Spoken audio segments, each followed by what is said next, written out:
Olá, boa noite a todos. Já estamos ao vivo e como entramos de recesso das atividades presenciais, nós iremos realizar as nossas atividades a partir de agora nessa modalidade virtual, online, a maioria delas aqui pelo Instagram em formato de live, e as outras atividades estarão em recessos, estudos da casa. Nós voltaremos dia 11 de janeiro com as atividades presenciais, iniciando a palestra no sábado. Então, para que a gente possa começar a se harmonizar, se preparar para esse momento de poder nutrir-se do Evangelho de Jesus, nós vamos ler uma mensagem, e a mensagem de hoje é do livro que eu tenho gostado muito, que é Um Modo de Entender, esse livro do Hamed. E nós vamos hoje ler a mensagem que trata do título Perante a Dor, e nos diz: E não vos conformeis com este mundo, mas transformai-vos, renovando a vossa mente, a fim de poderdes discernir qual é a vontade de Deus. Está lá em Romanos, no capítulo 12, no versículo 2. E Hamed comenta a partir desse versículo. Nossas dores podem ser analisadas como fonte de aprendizagem ou cárcere de lamentação. Elas surgem para que possamos perceber o que precisamos melhorar ou reformular interiormente. Dificuldades e conflitos são materializações de atos e atitudes íntimas que precisam ser reavaliados. Portanto, não tomemos postura de vítima perante as dores. Antes, busquemos em nós mesmos as causas que as motivam. Quem vive se justificando diante do sofrimento não quer renovar-se. E quem se acomoda transforma dificuldades em conflito, fazendo da existência um verdadeiro tormento. Talvez a falta de flexibilidade seja a causa primária de muitos de nossos desajustes. A vítima não quer ver a realidade, o equívoco e os limites humanos. Simplesmente veste o manto da infelicidade e culpa o mundo que a rodeia. Criaturas flexíveis e abertas utilizam-se de atitudes experimentais, jamais definitivas. Fazem novas leituras do mundo e reavaliam ideias e ideais, sempre que surjam novos fatos ou acontecimentos. Eis a regra de ouro diante da dor: jamais se imobilizar no tempo e nunca fechar as cortinas da janela da alma, pois isso leva a uma vida de ilusões e vazia de experiências. O amanhã existe para que não fiquemos presos no hoje. E não vos conformeis com este mundo, mas transformai-vos, renovando a vossa mente, a fim de poderdes discernir qual é a vontade de Deus. A vontade de Deus nada nos apresenta que não seja educativa e fecundo para o nosso crescimento e renovação interior. Examinemos cuidadosamente nossas aflições. Nelas estão contidos os avisos e lembretes de que necessitamos para harmonizar a nossa existência. E com essa mensagem de Hamed é que nós convidamos a todos para a nossa prece inicial. Então vamos, nesse momento, nos recolher intimamente em prece. Quem se sentir à vontade pode fechar os olhos, para que possamos agradecer ao Mestre Jesus e toda a espiritualidade amiga que nesse momento se faz presente em nosso lar ou onde estivermos, e rogar a eles que derramem sobre nós nesse momento uma chuva de amor e de luz, e que essa luz possa espargir a fim de consolar e amparar os espíritos que porventura estejam em sofrimentos ao nosso redor. Mas também que essa mesma luz ampare os irmãos em sofrimento do nosso bairro e dessa nossa cidade necessitada. Que Jesus possa, nesse momento, acender em nosso lar a luz bendita do Evangelho, capaz de nutrir os nossos corações, reforçar as forças da nossa alma e abrir os nossos horizontes para o discernimento do bem viver. Jesus amigo, nos inspira nessa noite, nesse momento de Evangelho, e esteja conosco hoje e sempre, que assim seja, graças a Deus. Bom, sejam todos bem-vindos e bem-vindas e bem-vindes. Nós vamos iniciar mais uma vez o nosso Evangelho de segunda, hoje no formato online, porque estamos de recesso das atividades presenciais. E eu gostaria de convidar a vocês a pegarem a sua água para deixar ao seu lado, para que nesse momento ela possa ser fluidificada. Fique até o final dessa live, nós teremos após o passe virtual. Então, é também um tratamento espiritual esse momento. Então, como de costume, nós iniciamos com a leitura e o comentário das questões do Livro dos Espíritos. E hoje, de forma muito especial, nós vamos refletir sobre o capítulo 3 da criação. E nós vamos falar sobre formação dos mundos. As questões 37 e 38 serão as que estudaremos hoje. Então, Kardec inicia esse capítulo dizendo o seguinte, fazendo um comentário. O universo abrange a infinidade dos mundos que vemos e dos que não vemos. Todos os seres animados e inanimados, todos os astros que se movem no espaço, assim como os fluidos que o enchem. O universo ele é composto por tudo aquilo que nós conhecemos e que não conhecemos. E tudo aquilo que está ao nosso redor é obra de Deus. Tanto que quando ele vai falar a respeito das causas primárias, onde ele nos apresenta uma visão mais profunda a respeito de Deus, uma das analogias que Kardec nos traz é observar o efeito e a causa. Para nós, da doutrina espírita, compreendemos Deus como sendo a causa primária de todas as coisas, a inteligência suprema e a causa primária de todas as coisas. Então, se Deus ele é a causa primária de todas as coisas, se ele existe desde a eternidade, tudo que está ao nosso redor e tudo aquilo que percebemos ao nosso redor é obra de Deus. Foi criado após Deus e pela vontade de Deus. E é interessante perceber isso, porque tudo que está ao redor, de acordo com Kardec, nessa analogia maravilhosa, é o efeito. Tanto que ele nos dá o exemplo do relógio. Quando nós observamos o relógio, o ponteira, ele ali conseguindo apresentar para nós as horas. Nós não imaginamos que o relógio se criou sozinho. Nós sabemos que existe uma inteligência por trás daquele relógio. E como nós somos seres humanos, nós observamos que algum ser humano construiu aquele relógio. Nós percebemos nele um efeito inteligente, mas ele em si não tem a inteligência de criar a si próprio. Então assim também é Deus. Nós somos o efeito, ele é a causa. O universo é o efeito, Deus é a causa. Então Kardec começa questionando. O universo foi criado ou existe de toda a eternidade como Deus? E os espíritos respondem. É fora de dúvida que ele não pode ter se feito a si mesmo. E se existisse como Deus de toda a eternidade, não seria obra de Deus. Diz-nos a razão, não ser possível que o universo se tenha feito a si mesmo, e que, não podendo também ser obra do acaso, há de ser obra de Deus.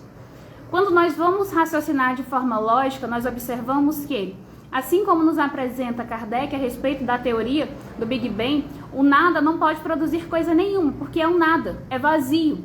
Então, para que algo aconteça ou para que algo se crie, é necessário que uma força atue sobre ele, ou uma inteligência.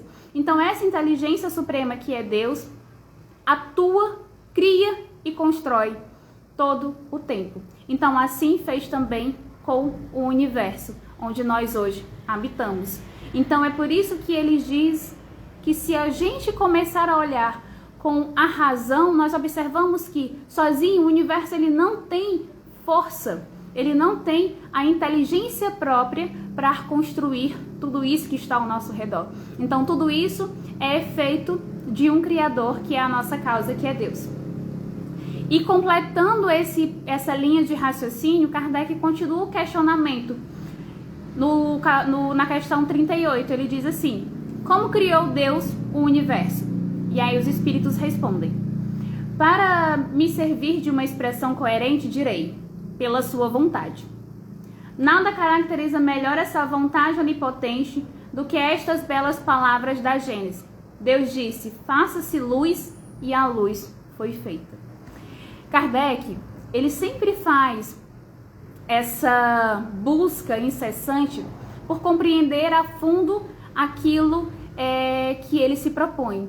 E os espíritos trazem sempre questões e reflexões que nós ainda vamos ter muitos e muitos e muitos anos e séculos pela frente para conseguir compreender a profundidade.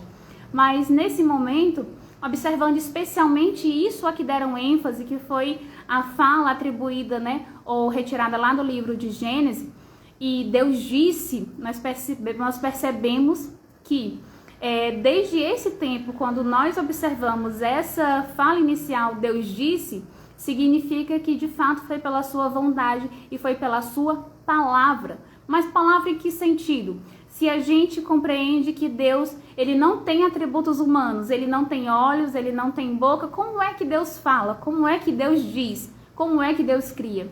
E nós vamos compreender que dentro desse universo, nós temos um fluido. E esse fluido que permeia todo esse universo, Kardec nos apresenta ele como sendo o veículo do pensamento divino, o veículo do pensamento de Deus. E é por onde Deus ele manifesta o seu poder criador. Então, Deus ele pensa aos nossos olhos, trazendo mais uma vez a analogia ao nosso pensamento, mas Deus ele pensa e ele cria. Então, quando ele fala isso, nós também podemos observar uma outra fala que está lá no Evangelho de João, no primeiro capítulo, onde nós temos o seguinte: no princípio era o Verbo, João nos dizendo, e o Verbo estava com Deus, e o Verbo era Deus. E traduzindo, o Verbo também pode ser atribuído à palavra. Então, pela sua vontade, Deus criou o universo. E é isso que nos apresentam os Espíritos hoje. E aí eu lembrei de uma historinha de Chico Xavier, que talvez vocês já conhecem, mas eu acho que cabe aqui a gente recapitular, que Chico, se questionando a respeito dessas questões da existência de Deus e do universo, em dado momento, Emmanuel leva ele para uma espécie de viagem astral. E ele começa a se distanciar da Terra, junto com Emmanuel, se distanciar, e a Terra vai ficando pequenininha, e ele se distancia do sistema solar, e aquele sistema solar vai ficando pequenininho, e Chico contando, ele diz, que chega um momento que ele fala, eu tô com vontade de tomar um café e comer um pão de queijo. E é claro que, compreendendo a magnitude da inteligência de Chico e da simplicidade de sua palavra, ele não queria apenas isso, ele quer nos mostrar que nós não temos ainda capacidade intelectual de compreender a grandeza desse universo. Se um universo micro, que é um ser humano que está ao nosso redor, que é o nosso irmão, nós temos uma dificuldade tremenda de lidar, de conversar, de compreender. Imagine entender Deus, imagine entender esse universo. Mas é claro que aqui, Kardec, ele nos traz um consolo e um pouco de esclarecimento para que possamos, assim, seguir com mais clareza. Inclusive, a gente já pega essa deixa para que a gente possa apresentar aquilo que nós vamos estudar hoje no Evangelho segundo o Espiritismo. Porque o nosso capítulo de hoje é o capítulo 5. Nós vamos começar o capítulo 5, que trata a respeito das bem-aventuranças.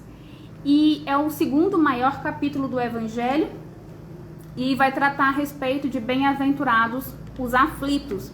E no início desse capítulo, o que Kardec vem nos apresentar de forma bastante interessante são as bem-aventuranças. Tanto que ele inicia assim: bem-aventurados os que choram, porque serão consolados. Bem-aventurados os que têm fome e sede de justiça, porque serão saciados. Bem-aventurados os que sofrem perseguição pela justiça, porque o reino dos céus é para eles. Está em São Mateus, no capítulo 5, nos versículos 4, 6 e 10. E segue: vós sois bem-aventurados, porque sois pobres, porque o reino dos céus é para vós. Vós sois bem-aventurados, vós que agora tendes fome, porque sereis saciados. Vós sois felizes, vós que agora chorais, porque rireis. Está em São Lucas, no capítulo 6, nos versículos 20 e 21. E segue: mas ai de vós, ricos, porque tendes vossa consolação neste mundo.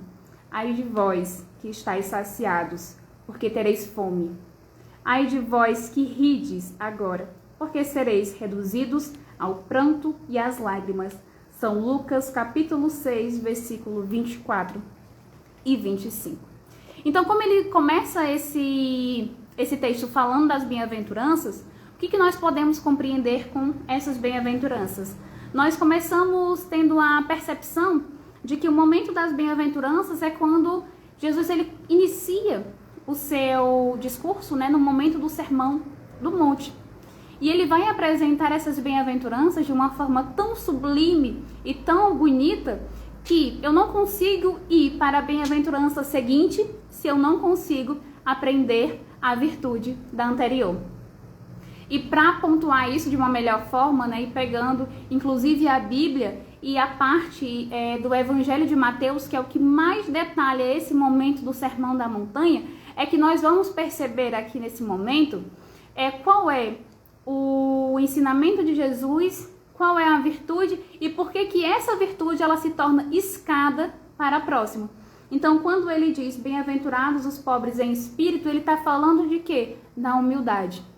E a humildade ela vai se tornar para nós a virtude que é o humus, a virtude que é aquilo que nutre a terra, né? Como de fato traz como exemplo, né? Essa fala ou essa palavra de humildade. Então ela vai ser aquilo que prepara o solo dos nossos corações para que as demais virtudes possam florescer. Então a primeira de todas é a humildade, é ser pobre em espírito. E depois ele trata dos bem-aventurados os que choram, que nós vamos compreender como os aflitos. E qual é a virtude desses? A resignação. E só se torna resignado aquele que é humilde. Porque se eu não sou humilde e se eu passo pela aflição, pela dificuldade, normalmente eu caio na reclamação, no vitimismo, como nos disse Hamed em seu texto, e eu acabo não aprendendo com aquele momento. Então, para que eu seja bem-aventurados, aflitos ou os que choram, para que eu receba a recompensa, eu preciso primeiro ter a humildade e desenvolver com esse momento a resignação. E logo após ele fala dos mansos, nos apresentando que sendo humilde e resignado, eu posso ir para o terceiro degrau, que é o da mansidão. E após a mansidão eu posso obter a justiça, porque ele diz, bem-aventurados os que têm fome e sede de justiça. Mas que justiça é essa? A não ser aquela do justo, daquele que pratica as leis de Deus, que pratica o evangelho do Cristo. E aí, sendo humilde, resignado, manso e justo, eu tenho agora a capacidade da compaixão, de desenvolver a virtude da compaixão, que é quando ele trata dos bem-aventurados, os misericordiosos, pois obterão misericórdia. E tendo a compaixão e essas outras virtudes, eu construo em mim a pureza. Por isso que nós temos após ela a próxima escada, que é bem-aventurados os que são puros de coração, pois verão a Deus. E após esse, nós temos bem-aventurados os pacíficos.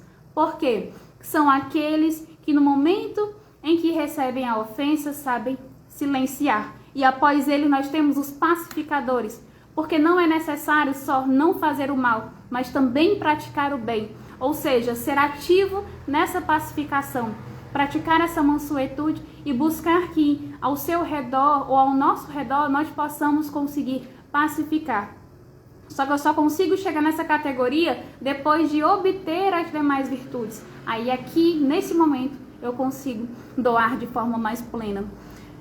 E conquistando tudo isso, aí ele nos apresenta, por último, bem-aventurados os perseguidos por causa da justiça, pois deles é o reino dos céus, e bem-aventurados serão vocês quando por minha causa os insultarem, os perseguirem e os levantarem todo tipo de calúnia contra vós. Alegrem-se e regozijem-se, porque grande é a sua recompensa nos céus. Pois, da mesma forma, perseguiram os profetas que vieram antes de vocês. A nos dizer que até para ser perseguido em nome do Cristo, nós precisamos ter em nós essas virtudes. E também a nos mostrar que o caminho que nós percorremos, tendo adquirido ou não essas virtudes, será difícil, será complicado. Os testes, eles sempre vêm. Tanto que nesse finalzinho eu lembrei muito de Paulo, que se dizia carta viva do Evangelho e que também sofria as calúnias, as perseguições. São Paulo me ligando. Que sofria também as calúnias, as perseguições, as dificuldades, os testes, mas se manteve firme. Porque buscava todos os dias, em todos os momentos, praticar as virtudes ensinadas nesse sermão da montanha, tendo ali no fundo do seu coração a vontade ativa de servir ao Mestre, levando o seu Evangelho e sendo assim agradável a Deus. Então, nessa primeira parte, é isso que nós gostaríamos de trazer para a nossa reflexão. E após apresentar essas bem-aventuranças, nós temos o primeiro item, que é justiça das aflições, que está no item 3, né? Então, nós teremos o seguinte, que acredito eu ser um comentário de Kardec. Somente na vida futura podem efetivar-se as compensações que Jesus promete aos aflitos da terra. Olha só, somente na vida futura. Tá, ele disse, bem-aventurados os aflitos, mas quando é que nós seremos esses bem-aventurados? Quando é que nós receberemos essa recompensa que o Senhor está nos propondo? Só na vida futura. E quando nós pensamos e refletimos a respeito do momento em que nós estamos vivenciando essa sociedade do imediatismo, onde nós queremos tudo para ontem, muitas pessoas não conseguem, e muitos de nós, na verdade, não conseguimos persistir num treino na academia, numa alimentação saudável, numa rotina espiritual que possa nutrir a nossa alma de leituras edificantes, de boas práticas, porque nós queremos resultados imediatos. E muitos de nós nos frustramos quando não vemos esses resultados chegando na hora em que queremos, no momento em que queremos, como se nós fôssemos ainda aquelas crianças mimadas que eu quero agora, eu estou fazendo agora e eu quero agora. Então, o que ele nos diz é, bem-aventurados aflitos, sim, mas nós temos que saber esperar. Nós temos que saber aguardar, porque essas compensações, elas só virão na vida futura. E Jesus já nos falava aqui na terra a respeito do reino dos céus, onde ele sim governava. Então, quando ele nos traz essa mensagem, é para nos mostrar que as dificuldades que atravessamos nessa vida, ela nos leva a algo mais além. E quando nós não temos a visão clara desse futuro, disso que nos aguarda, disso que nos espera, dessa compensação na vida futura, a aflição presente, ela não tem sentido. E é por isso que muitas vezes, novamente recordando Hamed, nós caímos nas reclamações e no vitimismo, não nos sentindo merecedores de determinadas dificuldades, sendo que são essas dificuldades que vão gerar em nós o aprendizado necessário. E é por isso que o Hamed nos convida a refletir sobre elas. Muitas vezes eu observo alguns irmãos, especialmente aqueles que estão chegando agora na doutrina espírita, que muitas vezes ainda têm uma visão um pouco limitada, controversa a respeito da doutrina, me questionar o seguinte: então, Miri, você sabe o que eu fui na encarnação passada? E nesse momento, eu sempre me recordo de Emmanuel, quando ele nos diz o seguinte, que se a gente quer saber que espécie de criatura e de espírito nós fomos na reencarnação passada, é só observar os nossos vícios e virtudes da encarnação presente. Então, observando os nossos hábitos presentes, aquilo que nós temos mais dificuldade em melhorar, aquilo também que nós temos de virtude, que nós devemos prospectar, é que nós observamos mais ou menos o que nós fomos. E sabendo que essa é a nossa melhor encarnação, nós já podemos observar que nós não fomos, como nos diz a nossa irmã Adriana, flor que se cheire.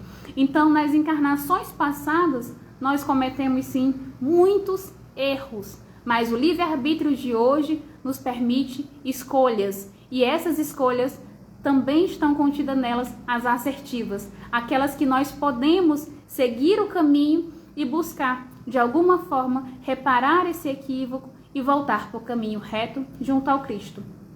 Então, Kardec continua. Sem a certeza do futuro, essas máximas seriam um contrassenso, mas ainda seriam um engodo. Mesmo com essa certeza, dificilmente se compreende a conveniência de sofrer para ser feliz. Parece um contrassenso, especialmente quando nós, como ele diz, não cremos na vida futura e não temos o conhecimento da reencarnação. Por quê? Ao observar o nosso redor, nós percebemos que nós não estamos num patamar de equidade, todos no mesmo barco, todos no mesmo nível, todos com as mesmas provas, todos com as mesmas dificuldades. Se nós observarmos, parece, como diz, né, o ditado, que a grama do vizinho ela é sempre mais verde. Ou muitas vezes observamos, inclusive, outros irmãos que sofrem aos nossos olhos mais e outros menos. E aí nós começamos a questionar a bondade de Deus. Se não temos o conhecimento. Um exemplo. Por que será que uma criancinha que aparentemente é tão inocente e que o próprio Evangelho diz que o reino dos céus é para as crianças, não no sentido literal, mas muitas pessoas interpretam nesse sentido, mas sim no sentido espiritual, de sermos essas pessoas nesse sentido mais inocente da palavra, e a gente pode se aprofundar disso e vamos num outro capítulo, mas é só para que nós percebamos que muitas vezes nós olhamos para essas crianças como seres inocentes e nos questionamos por que sofrem, por que estão nas UTIs, nos hospitais, por que uma criancinha dessa morre?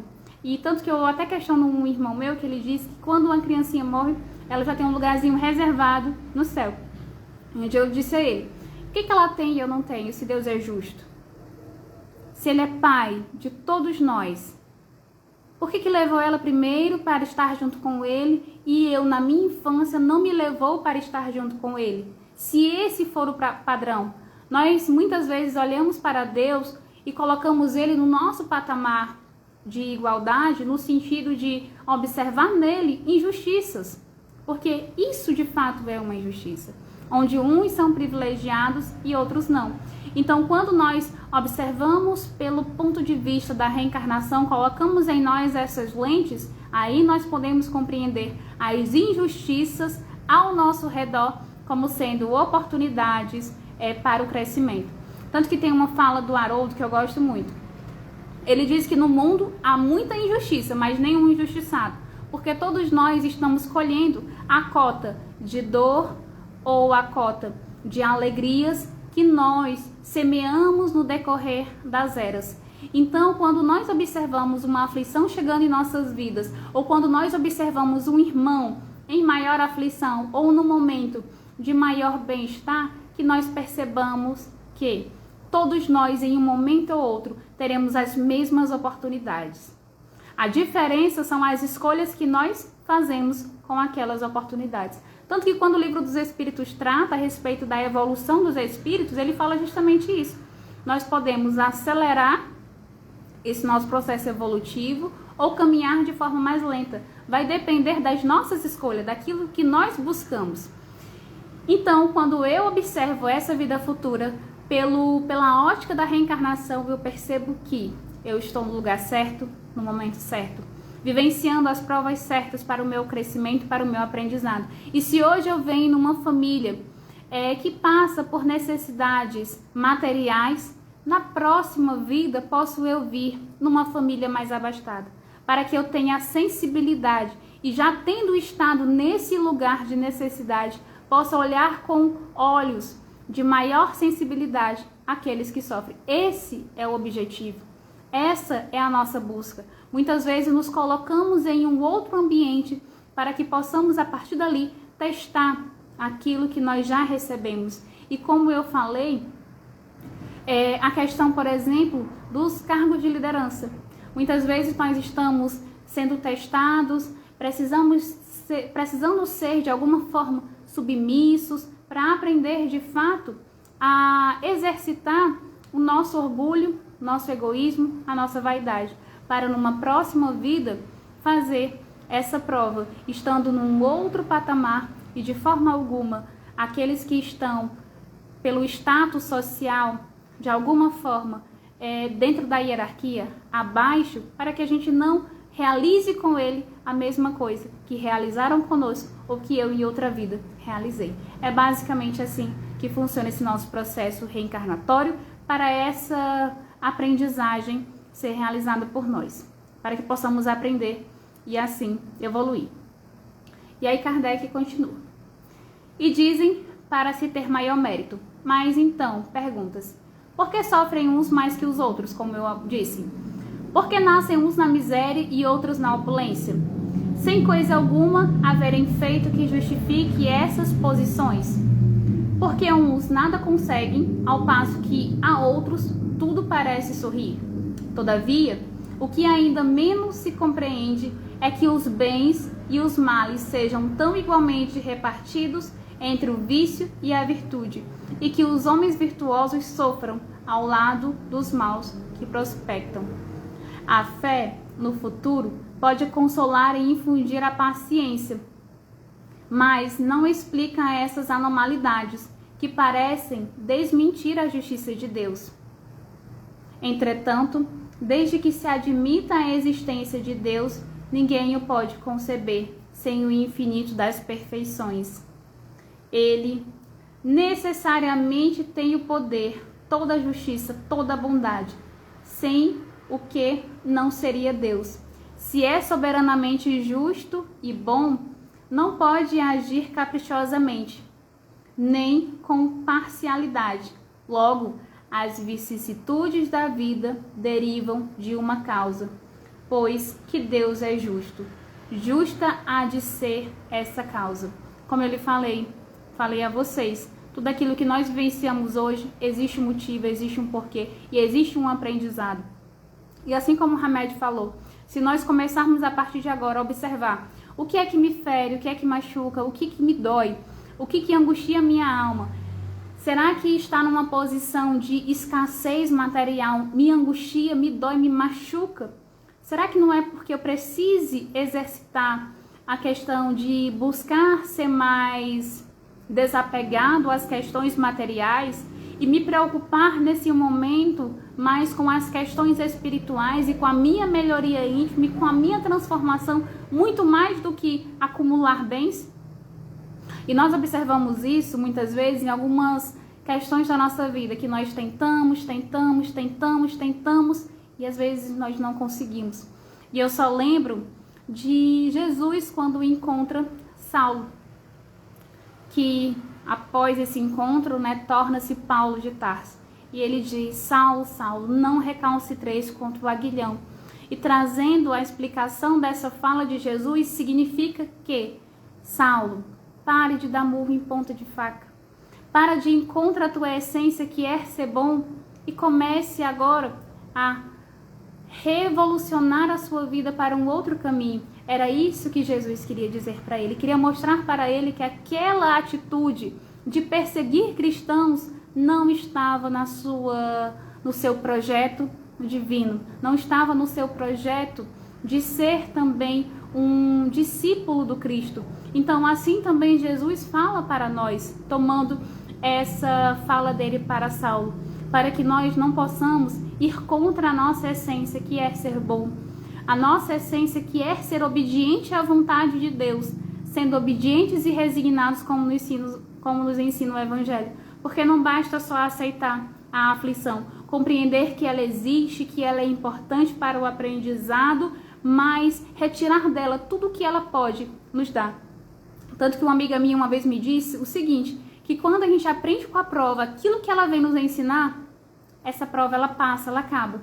E também isso também nos diz, né, Emmanuel? Ela acaba. Por quê? Porque nós já aprendemos. Agora a gente vai para outra fase. Se eu adquirir a humildade, eu já não vou mais ser testado na humildade. Agora eu preciso ser testado na resignação. E eu vou adquirindo resignação e eu vou ser testado na mansuetude. Assim como nos mostra aquela escala de bem-aventuranças que eu apresentei no início, segundo o Evangelho de Mateus. Então nós vamos, dentro dessa escalada evolutiva, adquirindo as virtudes através do aprendizado. E uma das maiores mestras que o Espiritismo nos apresenta é a dor. Porque é no momento de dor que muitas vezes nós recorremos a Deus. Nós buscamos Deus e buscamos a sua bondade, a sua justiça e desenvolvemos assim também a fé. Então tudo isso, esse impulso que nós temos de ir até Ele, e eu até me lembro bastante de Cristo quando diz: vinde até mim todos vós que estáis sobrecarregados e aflitos e eu vos aliviarei, nos mostrando que a atitude tem que ser nossa. O primeiro passo tem que ser nosso, porque nos aguardando Ele sempre está, assim como Deus. Então Kardec ele continua para a gente começar a finalizar essa fala. Isso, o que cada um deve bem compenetrar-se, por meio dos ensinos de Jesus, Deus pôs os homens na direção dessa causa. E hoje, julgando-os suficientemente maduros para compreendê-la, lhes revela completamente a aludida causa por meio do Espiritismo, isto é, pela palavra dos Espíritos. Então, se hoje nós observamos as nossas aflições, que a gente não tenha dúvida, elas têm uma causa no nosso passado. E hoje elas só existem para que nós possamos nos redimir. Isso é de fato a misericórdia de Deus. E eu lembro também de Paulo quando ele diz: dai graça. E dai graça em todos os momentos. E é dar graça também nesses momentos de aflições e naquilo que nós observamos hoje ser possivelmente a desgraça. Porque em tudo que está ao nosso redor, em tudo que se move ao nosso redor, não pense nem por um minuto que não há a mão de Deus atuando. E sim dos seus emissários, dos seus enviados, os espíritos amigos que vêm nos auxiliar. Basta que os nossos olhos mudem, que as escamas que encobrem ele do orgulho, da vaidade e do egoísmo possam ser retirados para que possamos enxergar com lucidez as questões que estão ao nosso redor. Então essa era a nossa reflexão de hoje, nossa Evangelho Terapia. Espero que vocês tenham colocado a água em fluidificado. Nós teremos ainda o nosso passe virtual, então fiquem por aqui, porque nós vamos fazer nesse momento a nossa prece final. E é com sentimento de gratidão, mestre amigo, espiritualidade amiga que se fez presente conosco em todo esse momento, irmã Sheila querida, que nós finalizamos mais uma atividade de Evangelho Terapia dessa casa bendita, que nos acolhe, que nos ampara e que nutre o nosso coração com o amor de Jesus, com o amor de Deus. Que possamos nessa noite ter um descanso reparador, que possamos ser levados para as regiões espirituais de trabalho, de descanso e de orientação, para que ao acordar amanhã estejamos mais dispostos em ser melhores e em servir mais a Deus. Que assim seja, graças a Deus. Beijo, até a próxima oportunidade e vamos agora para o nosso passe virtual.